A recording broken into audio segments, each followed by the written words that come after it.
Irréductible qui avait invité Isabelle Huppert comme rédactrice en chef, un article sur la vente de toute la garde-robe de Greta Garbo qui avait lieu en décembre 2012 à Los Angeles.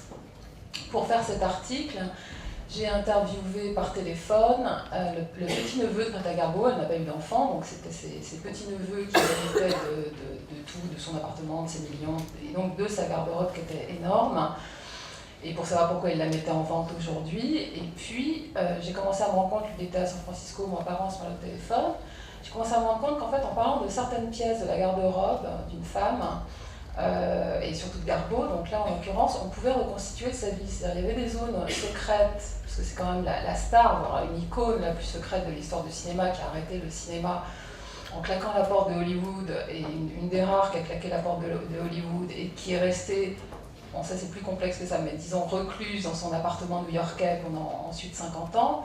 Je me suis rendu compte qu'elle, par le biais des vêtements, par le biais de son style, du choix qu'elle faisait de ses vêtements et comment elle vivait sa garde-robe, on pouvait parler de sa vie. Et on pouvait reconstituer des pans entiers, notamment de sa vie intime, de sa vie privée, des hommes qu'elle avait aimés, de son humour, de son intransigeance, de sa droiture, etc.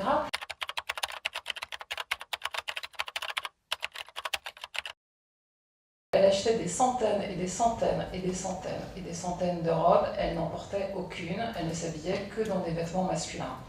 Donc quand on sait qu'elle a été projetée, c'est la première icône de cinéma qui a été projetée dans la lumière, qui a passé ensuite les 3/4 de sa vie à l'ombre, quand on sait qu'elle était bisexuelle, je me suis dit c'est quoi cette duplicité? Et là j'ai commencé à réfléchir sur le vêtement, parce que le vêtement, la mode est omniprésente aujourd'hui, et très franchement quand on parle du vêtement, tout le monde nous prend pour une espèce d'idiote superficielle, et il y a une forme de frivolité qui fait que le vêtement n'est jamais pris au sérieux.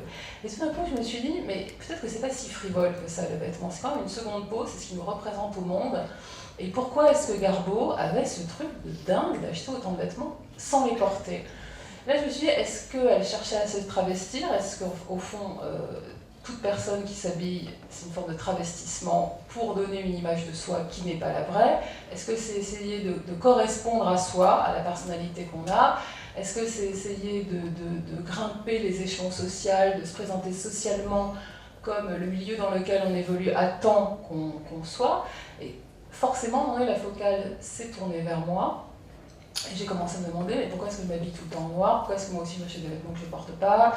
Pourquoi est-ce que les vêtements c'est aussi obsédant? Pourquoi est-ce que je m'y intéresse alors que je suis quand même censée avoir une vie intellectuelle? Pourquoi j'ose pas l'admettre finalement? Pourquoi même dans le milieu littéraire, dès que je parle de chaussures, tout le monde me regarde un peu bizarrement?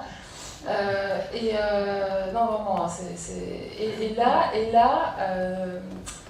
et là, voilà, je me suis dit, voilà, j'ai plein de trucs à dire. Moi qui croyais n'avoir rien à dire pendant 15 ans.